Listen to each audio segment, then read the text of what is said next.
তুই করেছিস না করিসনি বল, কোথা মাল লেগেছিস বের কর। সেখানে বলছে যে তোর কোনো আল্লাহ তোকে বাঁচাতে পারবে না, তোর কোনো আল্লাহ তোকে বাঁচাতে পারবে না। দাঁড়ি ধরে টানাটানি, ধর্ম নিয়ে টানাটানি, এগুলো কি আরএসএস বিজেপির কর্মকাণ্ড হচ্ছে না? এগুলো কি বিজেপির নেতারা করাচ্ছে না? এর মধ্যে কি বিজেপির কোনো ইন্ধন নাই, নাকি আপনাদের কোনো ইন্ধন আছে? মানুষ এতদিন বজরং দল বিজেপি আরএসএস এর হাতে হত্যা হচ্ছিল, মুসলিম যুবকরা, এখন পুলিশের হাতে হত্যা হচ্ছে। পুলিশের হাতে, মানে যেই রক্ষক সেই ভক্ষক। ছ্যা, আর কত অত্যাচার, কত জুলুম দেখব আমরা, বিশেষ করে মুসলমান।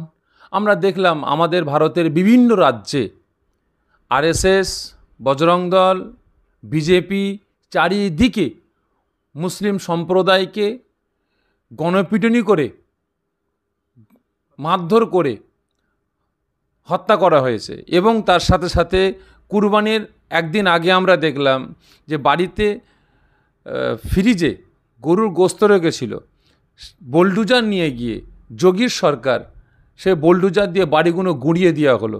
একের পর এক বিভিন্ন রাজ্যে যে কর্মকাণ্ডগুলো ঘটছিল, ঠিক সেরকম আমার রাজ্যে ঘটতে আরম্ভ করেছে।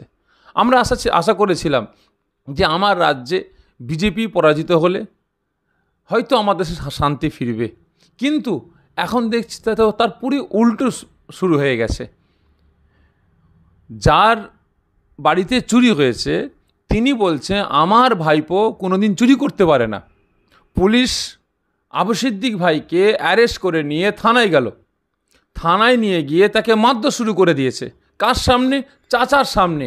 চাচা বলছে আমার ভাইপোকে আপনারা মারছেন কেন, আমার ভাইপো চুরি করেনি।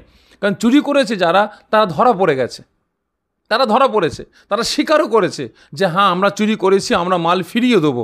কিন্তু পুলিশ প্রশাসন উল্টে এসে আবু সিদ্দিক ভাইকে অ্যারেস্ট করে নিয়ে গিয়ে তাকে থানায় নিয়ে গিয়ে মারধর করেছে। শুধু মার বলতে এমন অত্যাচার শুরু করেছে, আবু সিদ্দিক ভাইকে মৃত্যুর স্বাদ গ্রহণ করতে হলো। আজ পর্যন্ত দিকে দিকে বিভিন্ন জেলায় শুরু হয়ে গেছে, কোনো জেলায় কোনো থানায় মহিলাদের একের পর এক নির্যাতন শুরু হয়েছে, গণপিটুনি দেওয়া হচ্ছে সালিশি সভার নাম করে। গত পরশুদিন শুনলাম আমার আবু সিদ্দিক ভাইকে পুলিশ প্রশাসন অ্যারেস্ট করে তুলে নিয়ে গিয়ে থানায় মারধর করে তেনাকে মৃত্যুর সাতরা চাকানো হয়েছে। আর কত আমার রাজ্যে চলবে এই নির্যাতন? আমরা আর কত সহ্য করব? একের পর এক মুসলিম সম্প্রদায়কে টার্গেট করে থানায় নিয়ে গিয়ে বিভিন্ন জায়গায় রাস্তাঘাটে, ট্রেনে, বাসে চারিদিকে নির্যাতন, হেনস্থা হতে হচ্ছে। আর কত আমরা সহ্য করব? বিশেষ করে আমার রাজ্যের মুখ্যমন্ত্রী এবং পুলিশ মন্ত্রীর কাছে আমি ফুরফুরা দরবার শরীফের পীরজাদা হিসাবে আমি অনুরোধ করছি, আমি আমার রাজ্যের মুখ্যমন্ত্রীকে বলছি, আপনারা যে বিজেপি তারাও সাম্প্রদায়িক দল তারাও বলে চারিদিকে আপনারা স্লোগান তুললেন, চারিদিকে মিটিং মিছিল করলেন। আপনারা কি জানেন না আপনার পুলিশ প্রশাসন সহ আমার রাজ্যে যতগুলো সরকারি ডিপার্টমেন্ট আছে, প্রত্যেকটা ডিপার্টমেন্টে 65 থেকে 70% আরএসএস বিজেপি মার্কা অফিসাররা বসে আছে। কারণ আমাদের কাছে খবর আছে প্রত্যেকটা ডিপার্টমেন্টে, চাকরির ক্ষেত্রে বলুন, পঞ্চায়েতে বলুন, প্রত্যেকটা ক্ষেত্রে বলুন, যখন কোনো মুসলমান কোনো লাইসেন্স তৈরি করতে যায়, কোনো ডকুমেন্টস তৈরি করতে যায়, কোনো কাগজপত্র যখন নতুন কাগজ তৈরি করতে যায়, প্রত্যেকটা পদক্ষেপে তাদের যখনই দেখে মোহাম্মদ লেখা আছে, এমডি লেখা আছে, তাদেরকে হেনস্থা করা হয়। চারিদিকে থানায় যখন কোনো মুসলমান যখন কোনো কেস নিয়ে যায়, বিশেষ করে মহিলারা গেলে তাদেরকে হেনস্থা করা হয়। কেন? এই আরএসএস বিজেপি মনোভাব যে সমস্ত অফিসারগুলো আছে তাদেরকে আপনারা এখনও বরখাস্ত করতে পারছেন না কেন? কারণ এই যে পুলিশ অফিসারগুলো আবু সিদ্দিক ভাইকে মেরে শহীদ করেছে, এই আবু সিদ্দিক ভাইকে যখন বাড়িতে নিয়ে যাওয়া হয়, তুই চুরি করেছিস না করিসনি বল, কোথা মাল লেগেছিস বের কর। সেখানে বলছে যে তোর কোনো আল্লাহ তোকে বাঁচাতে পারবে না, তোর কোনো আল্লাহ তোকে বাঁচাতে পারবে না। দাঁড়ি ধরে টানাটানি, ধর্ম নিয়ে টানাটানি, এগুলো কি আরএসএস বিজেপির কর্মকাণ্ড হচ্ছে না? এগুলো কি বিজেপির নেতারা করাচ্ছে না? এর মধ্যে কি বিজেপির কোনো ইন্ধন নাই, নাকি আপনাদের কোনো ইন্ধন আছে? জানি না। অবিলম্বে আপনারা এর ব্যবস্থা করুন।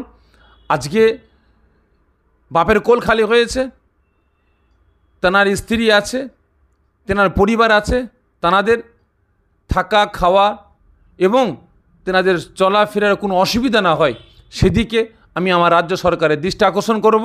আপনারা খেয়াল করুন, অবিলম্বে আপনারা যে আবু সিদ্দিক ভাইকে যারা শহীদ করেছে মারতে মারতে থানায় পিটিয়ে সেই অফিসারগুলোকে আপনারা অবিলম্বে শাস্তি দিন। আর বিশেষ করে আমরা বিচার পাবো কোথা থেকে?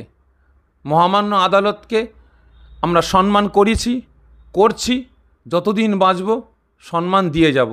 কিন্তু আমাদের চোখের সামনে আমরা দেখছি তো আনিস খান আজ পর্যন্ত এখনও বিচার পেল না। এরকম ভরি ভরি ভরি ভরি আমার ভাইয়েরা, আমার মায়েরা, আমার বোনেরা আজ পর্যন্ত বিচার পায়নি। বছরের পর বছর, বছরের পর বছর কোর্টের দ্বারস্থ হচ্ছে, বছরের পর বছর, মাসের পর মাস, মাসের পর মাস, শুধু ডেট ডেট ডেট আর ডেট দিয়েই যাওয়া হচ্ছে। এখনও পর্যন্ত কোনো বিচার পায়নি। হয়তো আমার আবু সিদ্দিক ভাইও এরকম ঝুলে রয়ে যাবে, কোনো বিচার পাবে না। তবে যদি আপনারা বিচার না দিতে পারেন তাহলে আগামী দিন জনগণ আপনাদের কাছ থেকে সরে আসবে, জনগণের নিজের বিচার নিজেরাই করে নেবে।